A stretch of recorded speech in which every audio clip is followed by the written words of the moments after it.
If I told you that you need to spend 3 weeks talking to strangers at large events to get better at starting conversations and talking to strangers, what would you say to me?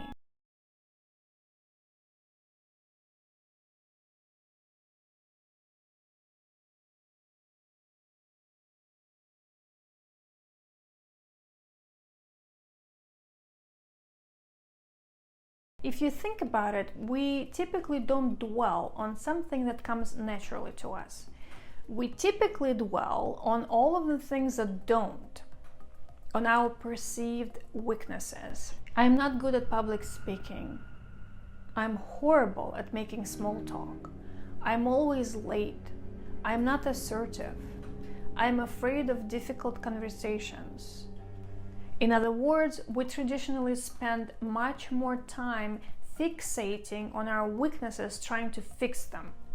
But unfortunately, fixating on weaknesses is not going to lead to fulfillment and success. Because when you focus on weaknesses, you are trying to master something that does not come naturally to you.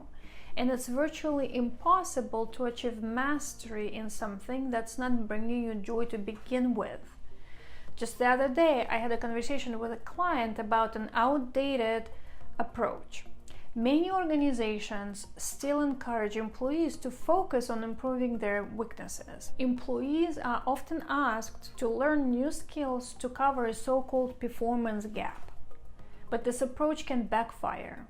It often leads to frustration and disappointment, because employees realize they will likely never excel at something they don't genuinely enjoy, something that just doesn't come naturally to them. To illustrate a better approach to managing strengths and weaknesses, I shared a story about Tiger Woods.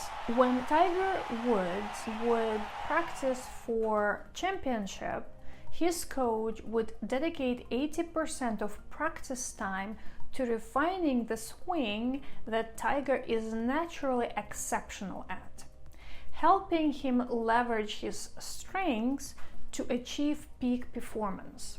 And the remaining 20% of practice is spent on his weaker swing, not to master it, but to ensure it doesn't hurt his overall game. When I finished telling the story to my client, he exclaimed, "This must be so frustrating." "How so?" I asked. "Well, he can only spend 20% of his practice time on the swing he's not great at. Wouldn't you want to spend more time to improve it?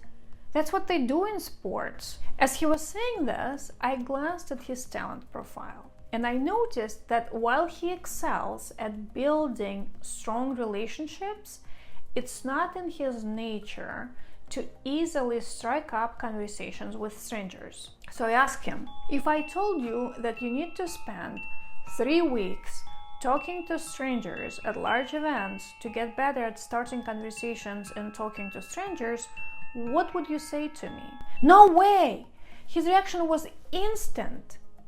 Then I asked him, "Why not?" He paused, and his silence was louder than any words could have been. It was clear he got the point. When you pour your energy into something that doesn't feel natural or bring you joy, your whole body might start screaming, "No way!"